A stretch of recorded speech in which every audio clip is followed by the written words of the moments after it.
Hello. Good evening, everyone. Good evening, Mr. Erekose. You Hello. caught me. I must admit, you caught me somewhat by surprise. I was pleasantly surprised to see that I think it was 9 o'clock my time. You were posting that you were doing a video, Yep. and of course, the subject wasn't specifically just Stephen Brendan. And as you were saying throughout the video, not just the Scott Davis case, although you have been very much into the Scott Davis case. I'll get it right in a minute. The Scott Davis case for a long time. Whereabouts is Scott Davis's case at the moment? Well, right now he's basically He's where Brendan was. Yeah. He's petitioning the Supreme Court of the United States on the last leg of his habeas run, essentially. He's been trying to get some evidence in that he's been getting stonewalled. The federal courts aren't willing to help him because of AEDPA. So he's headed for the Supreme Court. One thing he's got working for him is there is in the 11th Circuit there is a circuit split that exists with one of the issues that Scott's raising. So there's a chance that the Supreme Court will give it more weight because they may want to resolve a split. And so, am I right in thinking that he is asking for a writ of certiorari?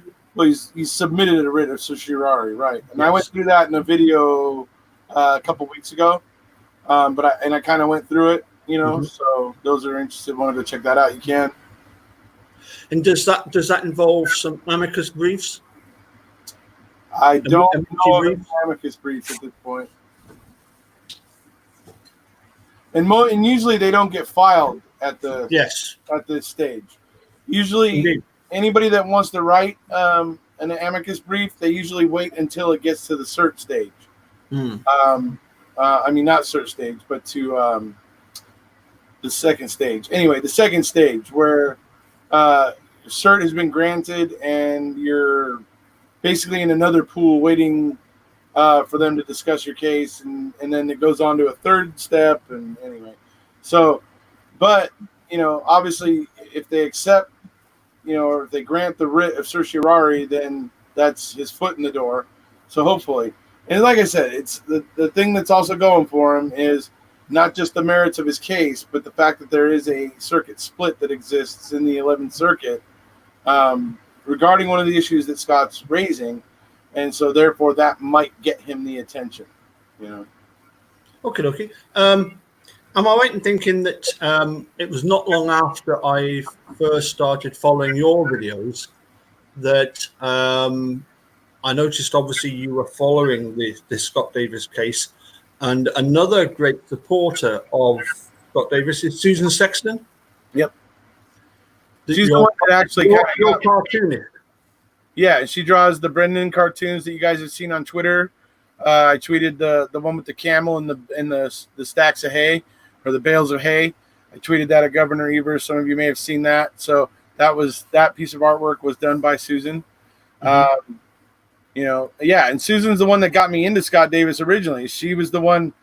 She just created a messenger chat one day and was trying to find somebody that might possibly wanted to talk about Scott's case. She tagged a whole bunch of people. Dave Bagaka was in there, and your good buddy Mr. Keller, I think, was in there, and just it was like 15 people that she had drug into this chat and was asking about. And so I was intrigued by it and started looking into it. And once I saw that, I mean, it was all over once I found out that Megan was the one that actually knew that David had been shot. I'm like, wait, how could she know that? How could she know that? I mean, that was it. And so once I knew that was it. It was over. I was like, no, this is bull. This is just bull. And would it be fair to say, and I don't want to embarrass you at all here, but when it came to the thought of going to Australia, one of the things that did cross your mind was, do I really want to go to Australia where Megan is? Where I did have, yes, the thought crossed my mind, that I might possibly run into some static from her. Right. I wasn't sure about it. I didn't know how much it would be or if it would be serious, but the thought crossed my mind that I might get some static. I didn't. So, you know. And how is it actually that she is blocking your videos? I fail to see what it is that you're presenting that she could possibly be. She's only able to get the ones that I mention her.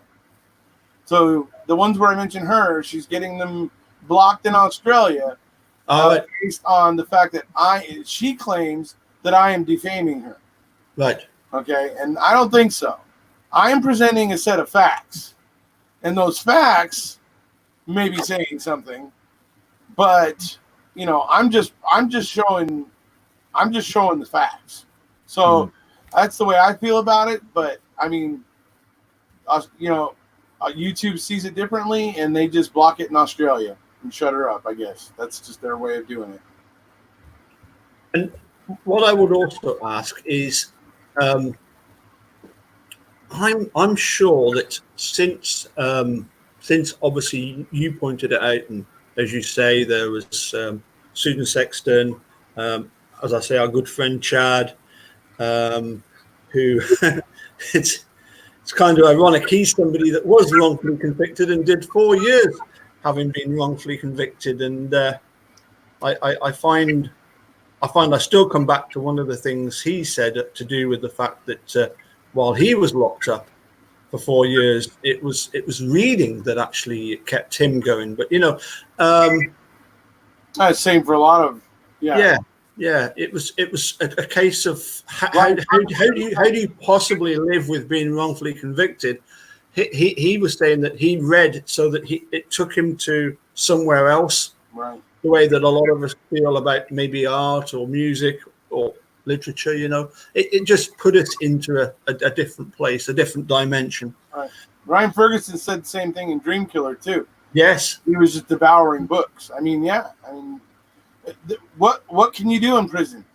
Yeah. I mean, what's available? I mean, when it comes down to it, books are probably the best option. So, yeah. Yep. Now they do get TVs in there and stuff, I guess, but you know. Yeah, but here's the thing, though. Apparently, even to this day, Brendan and Steve have been denied the opportunity to watch Making a Murderer. Oh, right. You know, well, I won't come on regular TV, so. No, but obviously they. But what if Netflix was sly enough to work out a deal with one of the major networks to allow them to air Making a Murderer, like one episode a weekend for 10 weekends or something on one of the channels? that could be problematic for the government, couldn't it? Talking about documentaries, because then it would be public domain, you know, basically, yes. Right? I mean, it would be. Yeah. So what I was going to say was that, was there not a documentary that I've watched since obviously Making a Murder came out? There was a documentary where people look at the validity of certain people's cases, and they highlighted the fact that there were, I think it was 50 pieces of evidence missing. Okay, yeah. Oh, regarding the Scott Davis case, yeah. Yes. It was a show called what was it called again? Hold on. I'm trying to say, what was it called? It was called Reasonable Doubt on ID. Yeah. It was called. And they went through it, and I have a video kind of where I go through their going through it. And I mean, they go through it, and they're finding all the things that we find. That none of this works. The whole Porsche fire stuff doesn't work. Doesn't pan out. The missing evidence. That's just completely. I mean, you hear the lady lawyer in the show, and she's like, oh, I expected to get down here and find out this was exaggeration or something. She's like, no. She's like, this evidence is missing. She said, ultimately now it's only 50 at this point in time. Pieces missing. It was originally 72. So now it's only 50. And it's like, still 50, And so she was saying that's off the charts right there. She said, I've never ever heard of anything like that ever before. And so she was tripped out by that. So they're finding out all these things. Ultimately, in the end, and this was the thing that just had me gobsmacked. I mean, this guy is talking to Scott, and he's asking Scott questions, and I'm like listening to it, and I'm like, I didn't feel like there was anything Scott said that was really particularly incriminating or anything like that, in the conversation. The guy at the end of it comes back with, at the end of the show, he goes, I think Scott, I don't think we can get involved in this.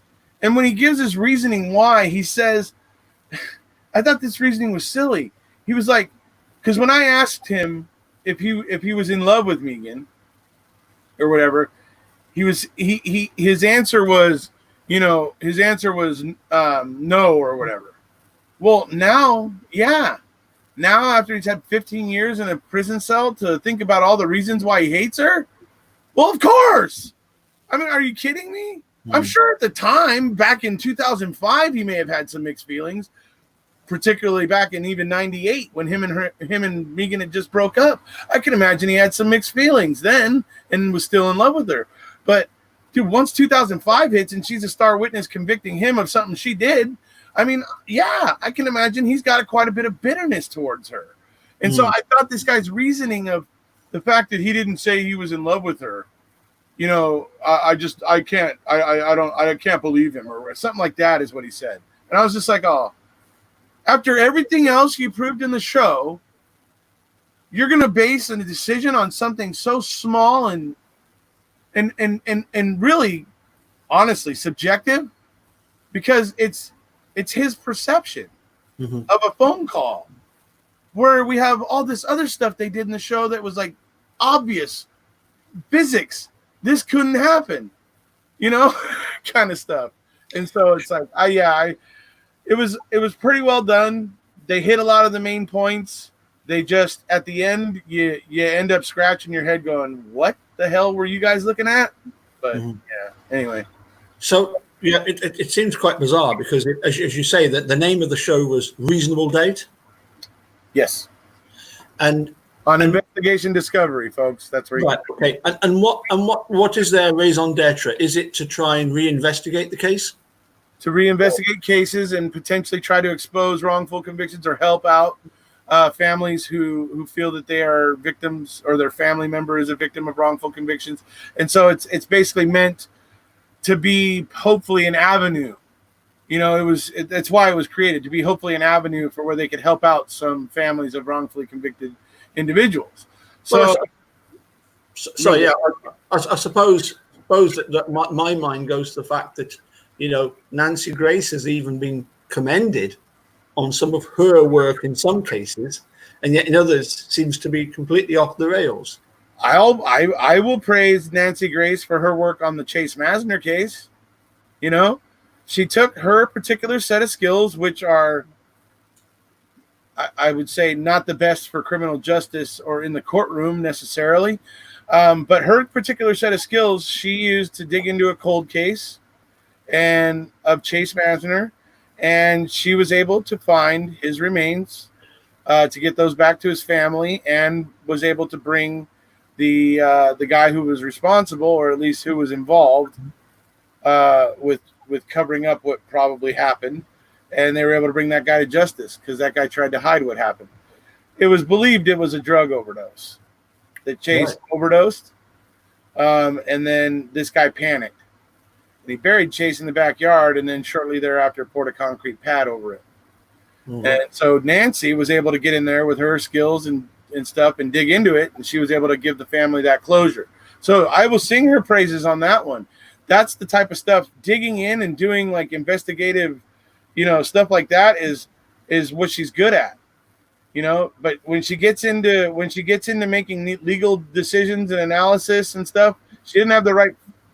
Her mentality is not the right way for it. That's why she's a twice disgraced prosecutor in I believe it's South Carolina. Right. I believe it is. Okay. By the Supreme Court in the state, she was twice nailed. So anyway. Yeah, I suppose is it a case that some of these people, and dare I even mention Ken Kratz, who seems to have quite a how's the best way of describing this? He seems a smart fellow, you know. Well, yes, smart in the sense of he is a genius at figuring out how to manipulate and get what he wants. Absolutely, yes. It's not very wholesome, but yeah, he's a genius when it comes to that kind of stuff. But when these people apply themselves to good, they can actually do a good job. I would say that it's possible. I'd like to see Ken take a stab at it personally. Yeah. I mean, even one of your favorite prosecutors of all is a certain Kim Worthy. Favorite, yeah. In the Devontae Sanford case, they're messing with Devontae Sanford now, right? Yeah. You're about to bring up that thing you sent me, right? So, I wasn't actually. I was going to say that for another time. Were you? Anyways, no, they're messing with Devontae Sanford right now. Kim Worthy is trying to say she got it right in the first place. Basically, they got something that they say is from Devontae, and that they're going to be testing the DNA, and that if it has, I guess they're speculating that it has maybe one of the victims' DNA on it or something. I'm just sitting there going, there's no way that's possible. There's no way. The hitman who performed all these murders did not go and put some of the victims' DNA on Devontae Sanford's property. You know what I mean? It's like, so, I mean, I can't wait to see what comes of it. But for me, it's just going to be another embarrassing moment for Kim Worthy, in my opinion. Devontae has had to deal with quite a lot. But it's pretty darn obvious that the hitman who confessed 9 days after his conviction, that hitman was definitely the guy. He led them to the gun. He knew the gun. He knew the gun. He knew where it was. The ballistics of this crime. He knew everything. He was able to, boom, right? Corroboration, folks. Remember those words that we say are missing in, Brendan Dassey's, Devontae Sanford's, many other, false confessions? Corroboration. You heard Steve Moore talking about it in my opening segment of Mammothon. Corroboration. That's what the hitman has. That's what Devontae doesn't. And Kim Worthy is still trying to put an innocent man in prison because she doesn't like the embarrassment. I want to see her go down. You couldn't pop a bit of your whiskey in mine, please, because it's a bit empty. Yeah, all right. There you go. I'll pop it down there for you. It's an automatic dispenser, actually. So, anyways, no. Now, this brings me back to, reminds me of in the case against Adnan Syed. Justin says we need a social distance, Paul. Yeah, well, 4,000 miles. I think that's bad enough. I think it's hilarious though. I got my rope light on, but in the picture there, the rope light's off. Anyways. Yeah, well, this is the real studio. Yours is the fake one. Hey, can you do this? Can you do this? How about purple? Oh, there you go. The color of royalty. Can you do this?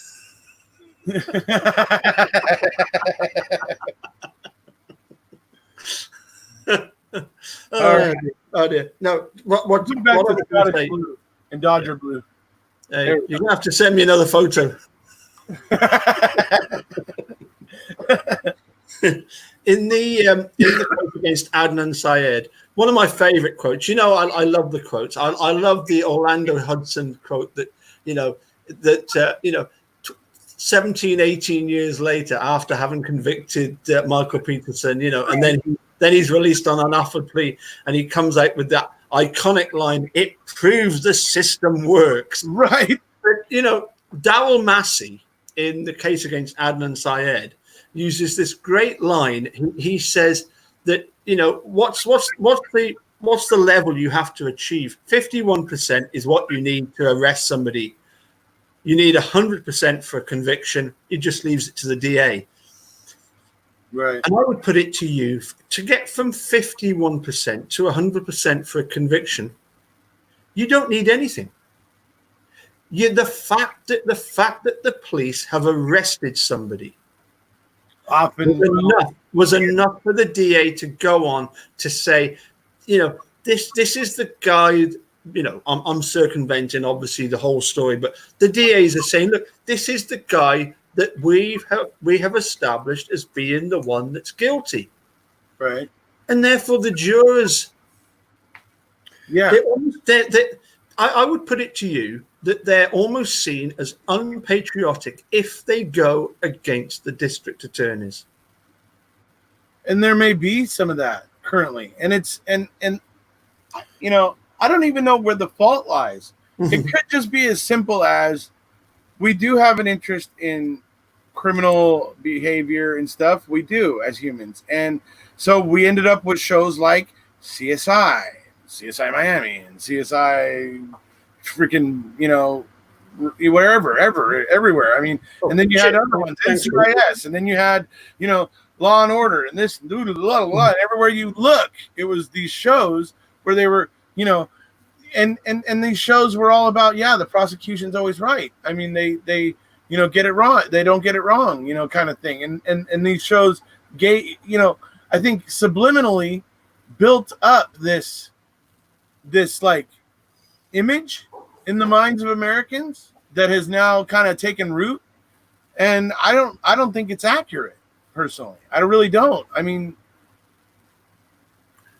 they're fallible human beings just like anybody else. Yeah, so. I think it's always been a case that we know that there's going to be mistakes. And to be honest, that's one of the reasons why, obviously, in most countries, and in all fairness, in a lot of states in America, the death sentence has been abolished. Mm-hmm. It's still in some states, but for example, Wisconsin, they tried to introduce the death sentence, didn't they? They tried to tried to introduce a bill during Stephen Avery's trial to say that, anybody found guilty of murder based on DNA evidence, should face the death penalty. And it was quite rightly, it was thrown out. Right. It's just the fact that we cannot, just railroad people the way that people are. Well, we're seeing it more and more often, aren't we? We are seeing it with all these Netflix documentaries, not just since Making a Murderer. There were some before then. Yeah. But you're right. Part of it is a case of we want to see, two sides.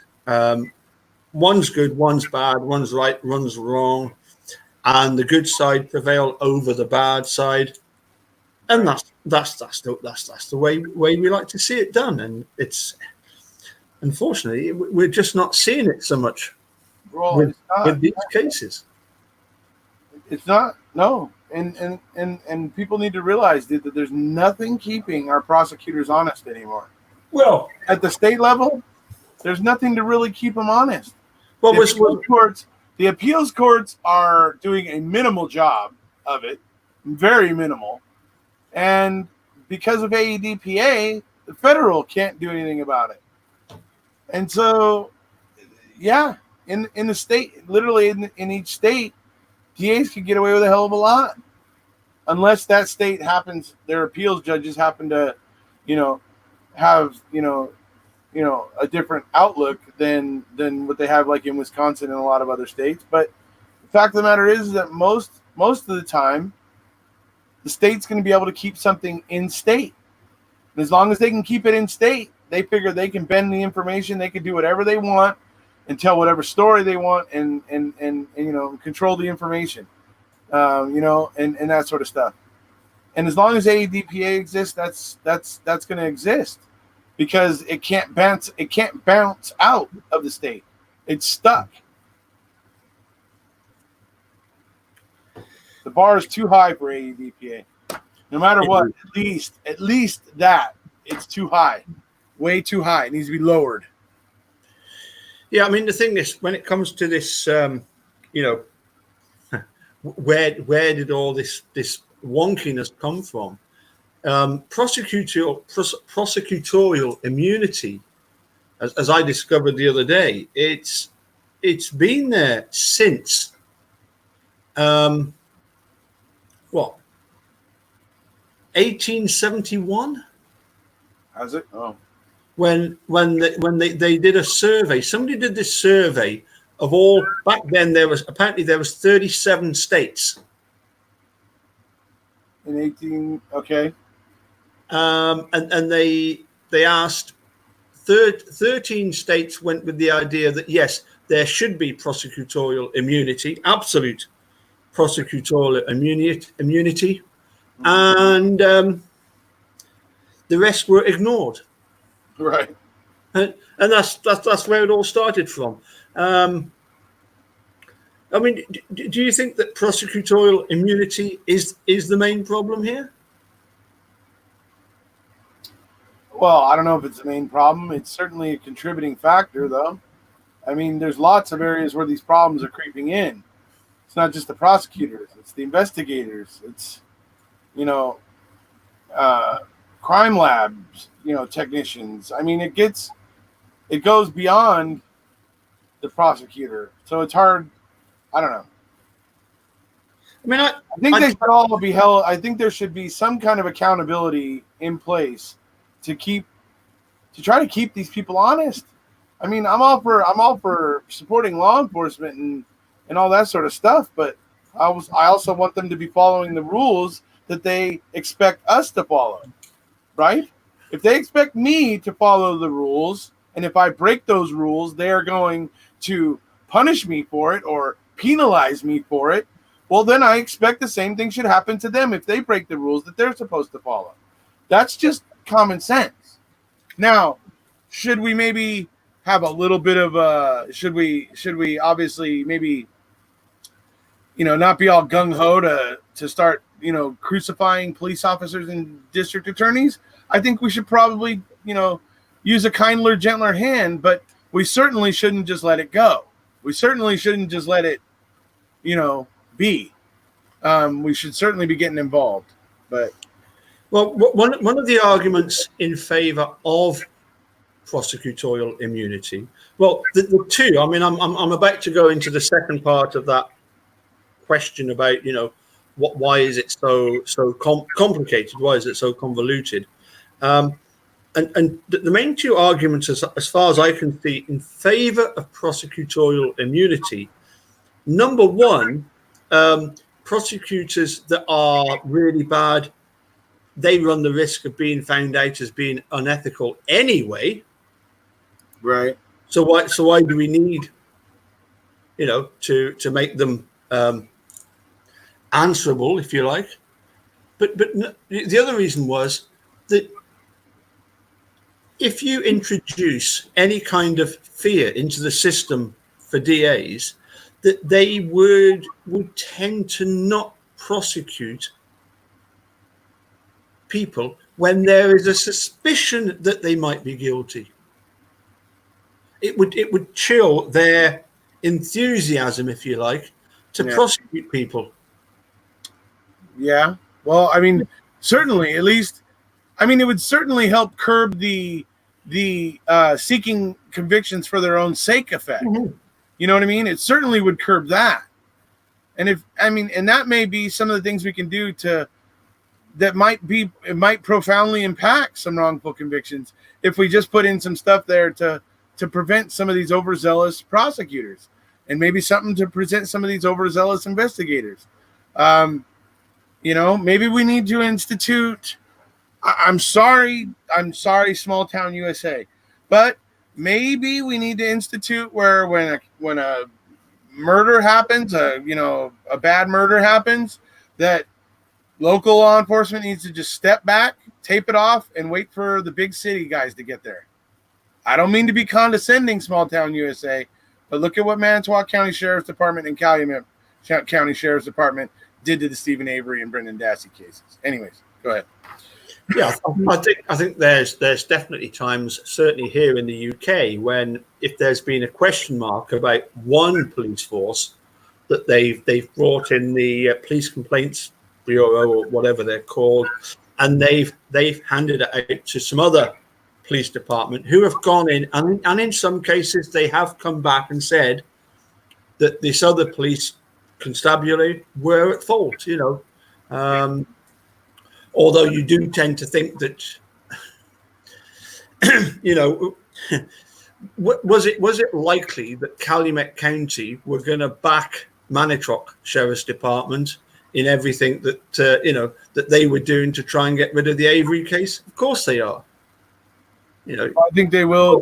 They're going to stick together because they belong to the same badge. And as you've quite rightly pointed out, all compasses point south. It's just, or whatever it is. Yeah. Yeah. North. Sorry, north. North. Oh, all compasses point north. And that's exactly what I was going to say is, what I think has happened here is a handful of Manitowoc County sheriffs were placing things like the key, hood latch, DNA, bullet, little, stuff like blood. that, right? I think even maybe the blood. I have some questions about the blood, but the bones, yes. The blood and the bones. I'm on the fence regarding the yard. But yeah. But the other stuff, all of it, all that stuff could have been placed unnoticed by any Calumet County sheriff's officer. It could have gotten placed by a handful of guys, and then once it was found in place, and everybody's seeing it be found in place, and nobody's actually seen it been put there, so they're only seeing it be found there, not being put there. They immediately, as Paul was saying, all compasses point north and automatically go along with it and accept it, that it's evidence and it's pointing to the guilt of said individual. So at that point, it's all compasses point north. It's not even necessarily malicious, or even I don't even know if it's even conscious with law enforcement officers at that point. I think it may just happen automatically. So. Scott Davis's case was in Georgia, T1. Was it in Atlanta, Georgia? Fulton County. So that's not Atlanta. Fulton County, DeKalb area.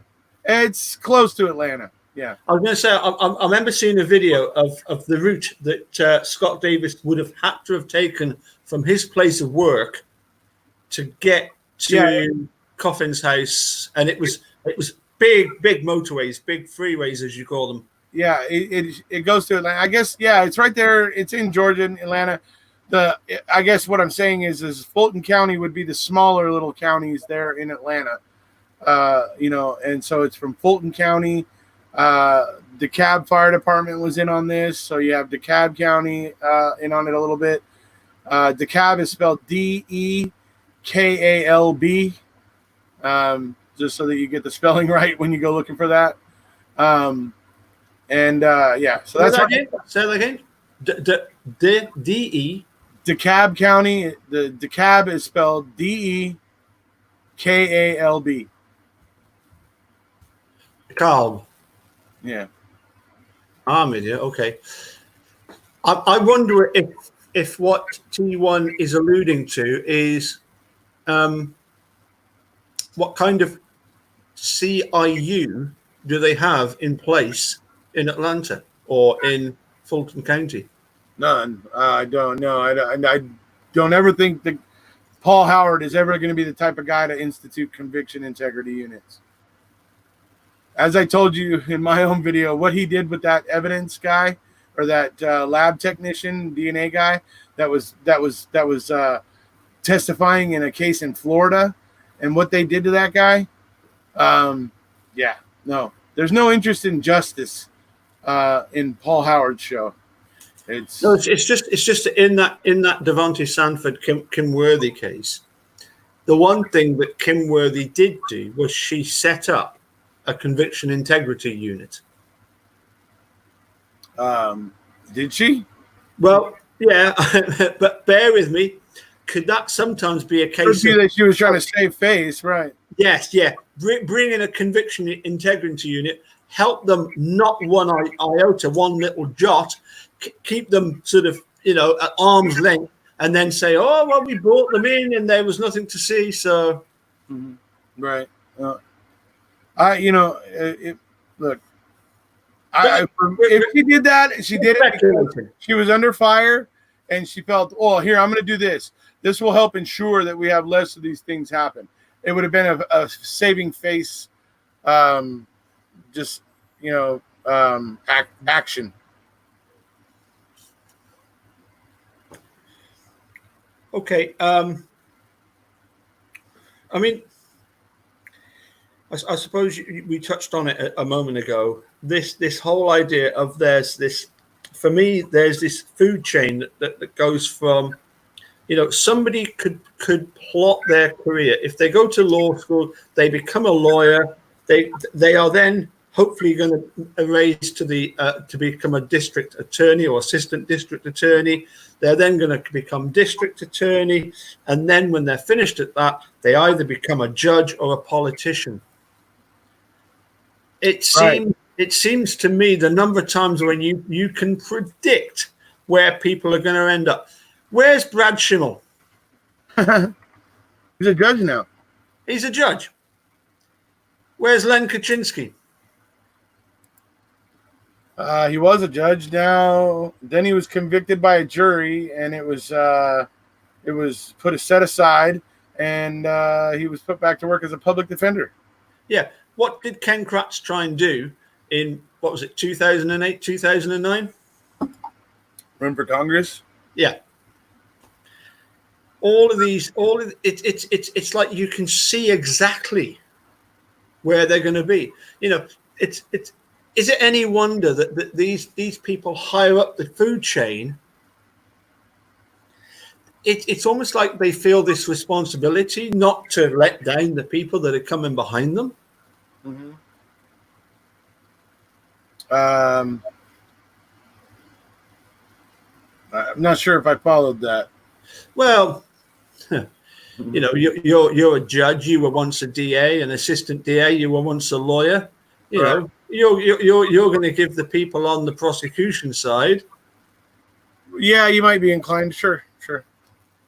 That's particularly the ones that go on to become judges and politicians. Yeah, that's true. I mean, but I don't know. Look, for me, I've said this many times. For me, there's no dubiety. We can all see that Stephen and Brendan are innocent. Mm-hmm. It's like, their case is, at the moment the state are clinging on by their fingernails, literally. They're just waiting for an evidentiary hearing when everything's going to be blown out the water, yeah? It kind of feels like that's the inevitable thing to me. Well, at some point, they're going to have to give Kathleen Zellner access to test whatever bones are left to see if they really are Teresa's, to see if the blood, that's going to be the interesting thing, when she gets to test the blood in the mouth, to see, the actual blood in the RAV, to see what the splatter is, because that splatter was produced by a heavy blunt object. Spatter, from a blunt object, right? That caused that. So this stuff is going to have to be tested.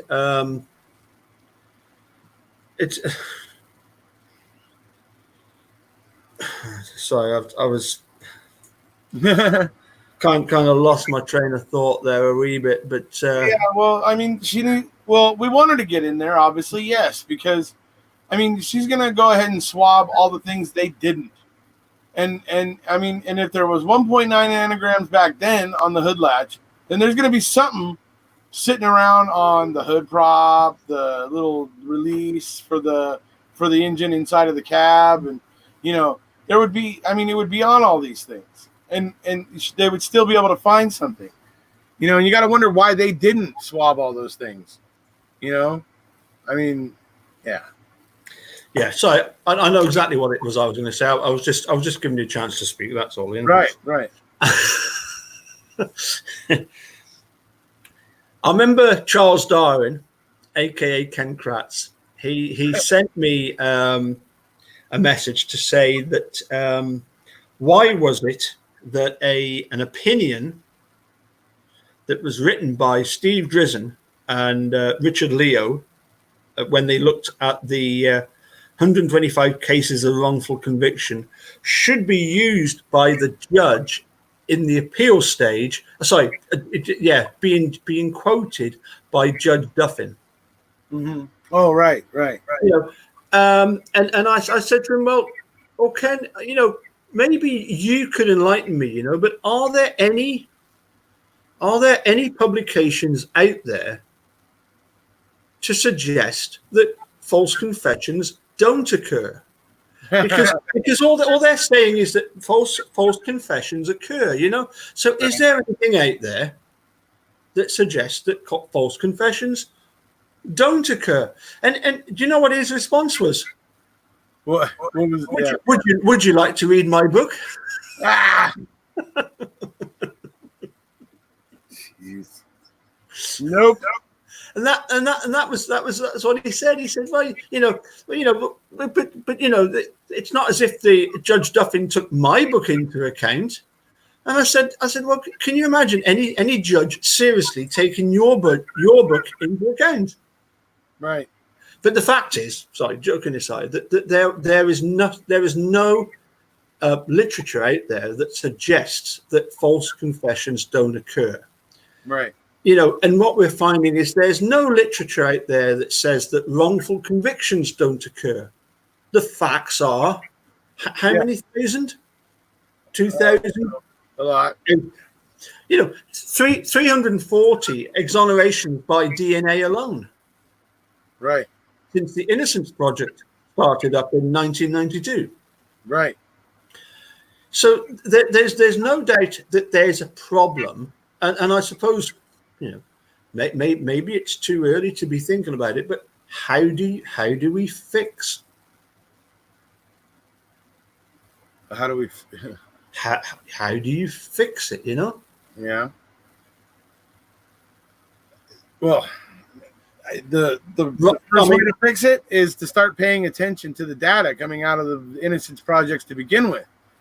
I feel the courts are very slow to do that. Like I said, everybody wants to keep plowing forward with business as usual, and they don't want the complication of having to learn something new. Well, that's a recipe for disaster. That leads to stagnation, and then that leads to bad stuff. So, but surely, as far as saying to judges and district attorneys at the moment, what are your thoughts on fixing wrongful convictions? That's like asking turkeys to vote for Christmas or Thanksgiving, Right.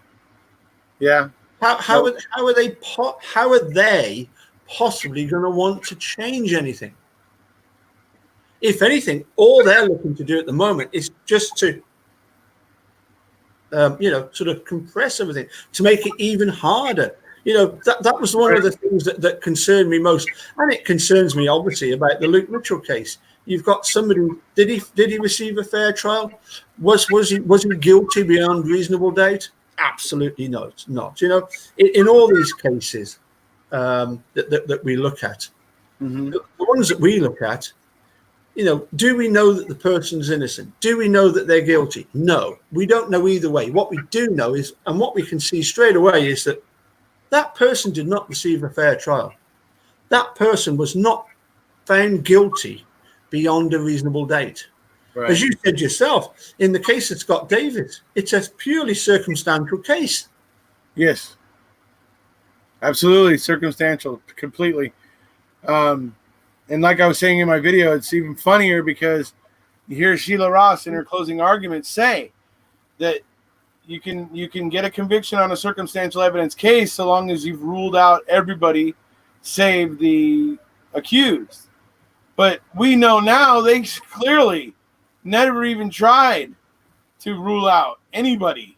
It was just, yeah.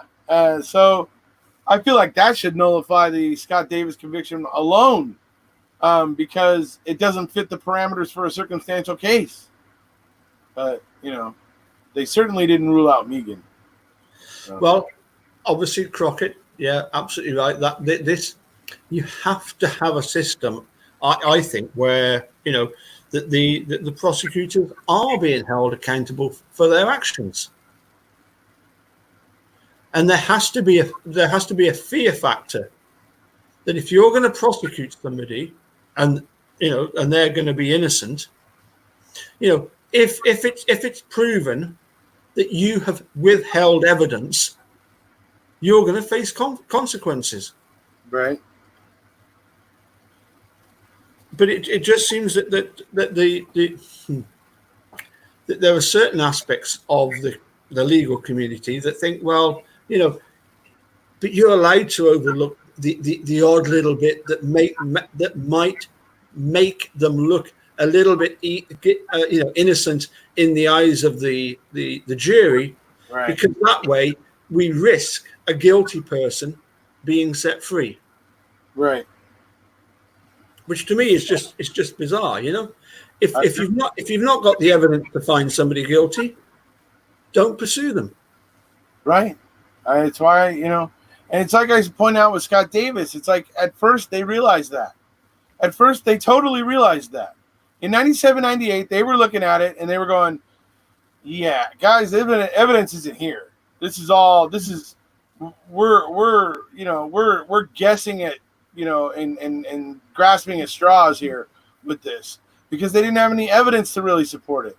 It was all just their own ideas about whatever. And so they knew they didn't have a case and they dropped it. But the thing is they should have realized that Megan did have that knowledge. They knew it the same night they were interrogating Scott. Detective Chambers knew it, but they ignored it. I think they knew about Megan in 97, 98, and I think they probably made a conscious decision not to go after her because they realized that juries, it is very, very difficult, inherently very, very difficult to get juries to convict women. You really got to have them dead to rights, usually, to get juries to convict with women. And I think they were probably looking at that prospect going, you know what? We don't think it's Scott. The evidence is weak and doesn't really work there. We think it could be Megan, but we don't know if we can get a conviction. And that could be why they decided to drop it all in 97, 98. And it's like I said, I think it would have been done if it hadn't been for ADA Sheila Ross coming in and wanting to pull that cold case out of the cold case file and pursue it out of all the other cold cases. That's the one she came in and picked. So, and then she starts trying to run with it. And then we find out all the things we find out, the missing evidence, just all the ridiculous things about the case. Well, I'm going to let you go because it's been nearly 50 minutes. Okay. But you're on about trying to get various people onto your channel to talk about wrongful convictions and, did somebody mention something about trying to get hold of Amanda Knox and Ryan Ferguson and various people? Sorry? Trying to get people to come on and join the chat? Yeah, I've been speaking with Amanda Knox. Hopefully I hope to have a day arranged with her sometime soon for us to chat. Yeah. I'm trying to get in touch with Ricky Kidd, who you guys should go over and check out on Tracy's channel here in about 25 minutes. She's going to be on with Ricky. So I encourage everybody to go over and check that out. I really like Ricky. He's a good dude. And I've tweeted it at Ryan Ferguson a couple times, not getting a whole lot of luck. I did it again today, along with a lot of others. Mhm. I retweeted one of my tweets and tagged like Amanda Knox and Marty Tankliff and a bunch of people. So and Life After 10 or Ryan Ferguson was one of them. Mhm. And so we'll see. We'll see. I've also been speaking with somebody else who is pretty active on Facebook in terms of wrongful convictions and stuff like that. So that person is probably going to be helping me out a little bit. So we'll see what we're going to be drumming up. But yeah, moving towards October, we're going to be focusing on wrongful convictions and yeah. I mean, the thing is, I've also tried to reach out to various people in like as you say, the Twitter community, the Reddit community, the the YouTube community, the people that have been wrongfully convicted, the lawyers, all that kind of stuff. I've tried to get hold of Jerry and Steve and Laura, Kathleen Zellner. I mean, to be honest, they're going to be the easy ones. Who's going to be the difficult one to get hold of is T1. If you ever get him to come live on a channel with you, that is going to be awesome. He'll never remove the ball gag.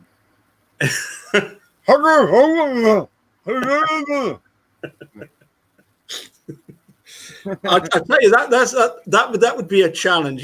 Forget all your people that have been wrongfully convicted. If you can get T1 on, then in my estimation, you are going to go way up.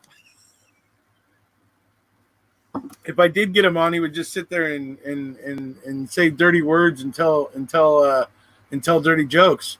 So, that'd be fine. That'd be fine. I would tune in. We don't tune in. Yeah, that's not what I'm trying to put the content I'm trying to put out here, man. Anyway, no. Okay. So anyway, just before we go, just to remind you, what we're all about. This is so important. There you go. Surprised you don't have PayPal there. Anyway, no, I'm gonna put the PayPal account up one day. I have PayPal. If you put my Erekose email address there, that pretty much would do it. Yeah, go to PayPal and enter that address, and they could send it. So anyway. Because I mean, you'd be killing two birds with one stone if you excuse the pun. You'd be providing you with Dr. Pepper, and you're making sure that Dr. Pepper doesn't go out of business. Right? Yeah. During COVID-19, I know, right? Yeah, exactly. Yeah. So can you tell us a little bit more about Tracy's new channel? Well, Tracy's channel isn't new, but I was just going to say on the way out here. She's renamed it. Over there, she's renaming it to the Scales of Injustice, along with her Facebook group, where I believe she's going to also be kind of transitioning into also talking a lot more about wrongful convictions. Like I said, I don't think anybody's forgetting Stephen Brendan, folks. I don't want anybody out there to get that idea. Nobody's forgetting Stephen and Brendan, but we are going to open it up a little bit. We're going to start bringing you guys more information that we feel arms you better, so that you can more effectively argue for Stephen and Brendan and keep it classy. Remember, that's a big deal to Erekose. Remember, folks? Anyway.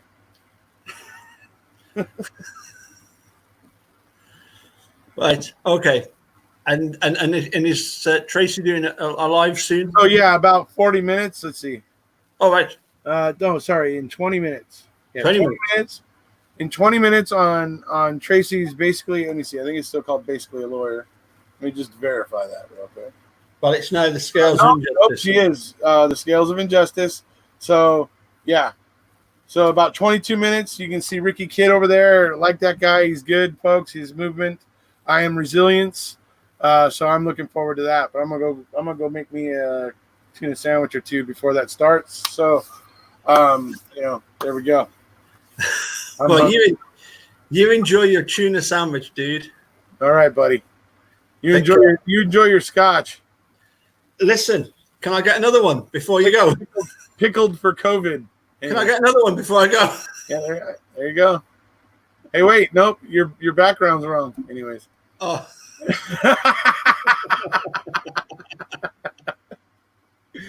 You just reached into a different dimension. So, anyways, no. Anyways, all right, dude. Yeah. Oh, you know the patter. It was fun, everybody. If you haven't already, please hit subscribe. It's goodbye from. It's goodbye from me. And it's goodbye from him. Bye bye. Yeah.